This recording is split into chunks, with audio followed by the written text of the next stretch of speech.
સુરતના અલથાણ વિસ્તારમાં ગઈકાલે ગંભીર ઘટના બની. પટેલ સમાજની એક દીકરીનું છેડતી કરી એક મુસ્લિમ મોટી ઉંમરના આધેડે એક નાની એવી દીકરીની છેડતી કરી અને આ ઘટના જોત જોતામાં વાયુ વેગે લોકોમાં ફેલાઈ ગઈ.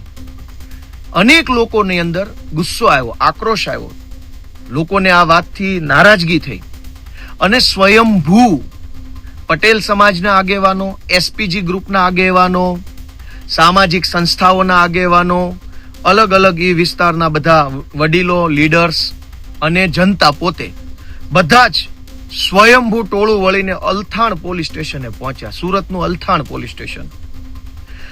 આ ઘટના દુર્ભાગ્યપૂર્ણ રીતે બની.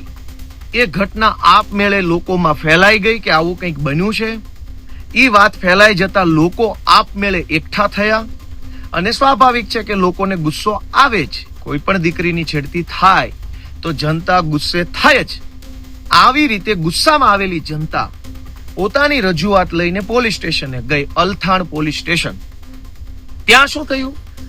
ત્યાં પોલીસે આ આખી ઘટનાને દબાવી દેવા માટે, આ આખી ઘટનાના આરોપીને છાવરી જાણે કે કાંઈ બન્યું જ નથી એવી રીતે ફીંડલું વાળી દેવાની માનસિકતા સાથે હજારોના ટોળાની ઉપર લાઠીચાર્જ કર્યો. શું કામ લાઠીચાર્જ કર્યો? કેમ કે આ આખી ઘટના ગુજરાતના ગૃહમંત્રી હર્ષ સંઘવીની વિધાનસભા વિસ્તારમાં બની છે.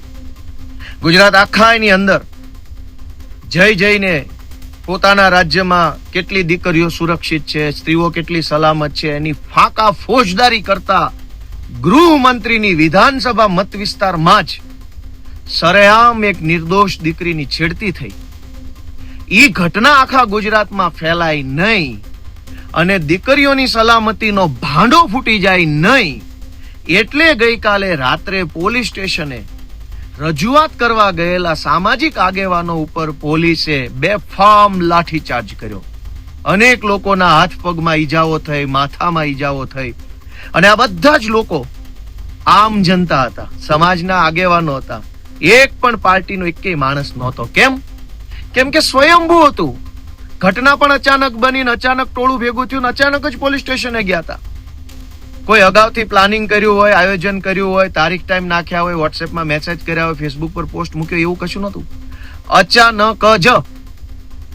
હવે મનુ પટેલ ઉધનાના ધારાસભ્ય છે, એ આજે આખી ઘટનાને દબાવી દેવા માટે એવું નિવેદન આપે છે કે પોલીસ સ્ટેશને ટોળું થઈને જે આવ્યા હતા એ આમ આદમી પાર્ટીના કાર્યકર્તાઓ હતા અને ભાજપ હાય હાયના નારા લગાવતા હતા એટલે પોલીસે લાઠીચાર્જ કર્યો. તો મારી સુરત પોલીસ કમિશનર સાહેબને અને ઉધનાના ધારાસભ્ય મનુભાઈ પટેલને એક જ વિનંતી છે કે તમારા પોલીસ સ્ટેશનમાં તો સીસીટીવી લાગેલા છે. એ સીસીટીવી માંથી પોલીસ સ્ટેશનની અંદર ભાજપ હાય હાય કરતા લોકોના ફોટા ગોતો અને એ ફોટા ગુજરાતને બતાવો કે કયો આમ આદમી પાર્ટીનો કાર્યકર્તા પોલીસ સ્ટેશન હતો. મનુભાઈ પટેલને અને ભાજપના નેતાઓને શરમ આવવી જોઈએ કે ગૃહમંત્રીના મત વિસ્તારમાં એક પાટીદાર દીકરીની એક મુસ્લિમ વૃદ્ધ યુવકે છેડતી કરી અને એ ઘટનાને છાવરવા માટે, કેમ કે ગુજરાતમાં સબ સલામતનો ભાંડો ન ફૂટી જાય એના માટે પોલીસ અને ભાજપના મનુ પટેલ આ બંને ષડયંત્ર કરી રહ્યા. શરમ આવવી જોઈએ એક દીકરીની છેડતી ઉપર આવી રીતની રાજનીતિ કરતા. તમારી જવાબદારી તો દીકરીનો બાપ બની ન્યાય અપાવવાની હતી. એના બદલે અલથાણ પોલીસ સ્ટેશનની અંદર ભાજપના 4 નેતાઓ સાથે પોલીસ ગુપ્ત બેઠક કરી રહી અને આ ગુપ્ત બેઠકની જાણ જનતાને થઈ તો જનતા નારાજ થઈ. હવે જનતાની નારાજગીને અવળા પાટે ચડાવવા માટે આખી ઘટનાને આમ આદમી પાર્ટી સાથે જોડવામાં આવી રહી છે. તો કરો સીસીટીવી જાહેર. અને સીસીટીવીમાં કયો આમ આદમી પાર્ટીનો કાર્યકર્તા ત્યાં નારા બોલાવતો હતો? વાસ્તવિક રીતે એક દીકરીની છેડતી થઈ, જનતાને આક્રોશ આવ્યો, આક્રોશિત જનતા પોલીસ સ્ટેશને ગઈ. પોલીસે આખી ઘટનાને દબાવી દેવાની કોશિશ કરી. કેમ કે પોલીસને હર્ષ સંઘવીનો ફોન આવી ગયો હતો કે મારા એટલે કે હર્ષ સંઘવીના વિસ્તારમાં છેડતીની ઘટના બની છે, એ છાપામાં ન આવી જોઈએ, ટીવીમાં ન આવી જોઈએ, લોકો સુધી આ વાત ન પહોંચવી જોઈએ.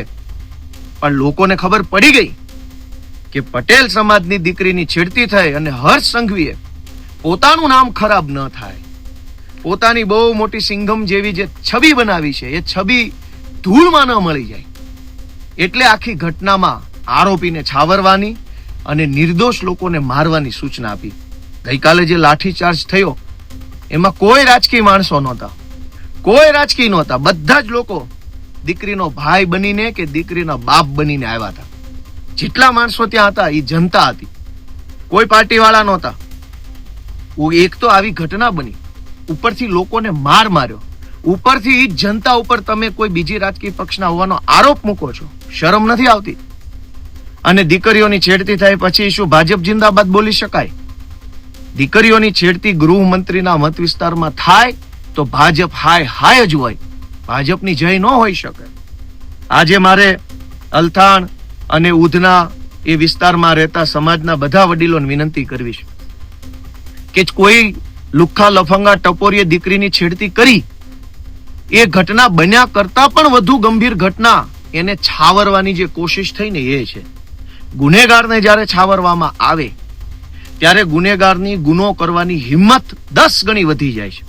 અને જ્યારે ગુનેગારને ગૃહમંત્રી પોતે છાવરે ત્યારે તો ગુનેગાર પોતે બહુ મોટો મહાન વ્યક્તિ હોય એવા વહેમમાં આવી જાય છે.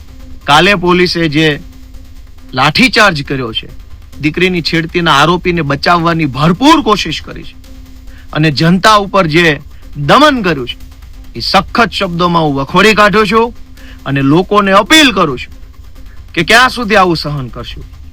આપણી દીકરી અન્યાયનો ભોગ બને, રજૂઆત લઈને આપણે પોલીસ સ્ટેશન જઈએ તો આપણે પણ ભોગ બનીએ અને આપણા જ નેતાઓ આપણને બીજી પાર્ટીના આગેવાન છીએ એવી રીતે આપણને ચીતરી મારે તો મનુભાઈ પટેલને, હર્ષ સંઘવીને, પોલીસ કમિશનરને નમ્ર વિનંતી છે કે જરાક તમારી જાતને પૂછો કે તમારી દીકરી સાથે છેડતી થઈ હોત ત્યારે પણ તમે આવા જ પ્રકારના નિવેદન કરતા હોત કે કંઈક સારું બોલતા હોત?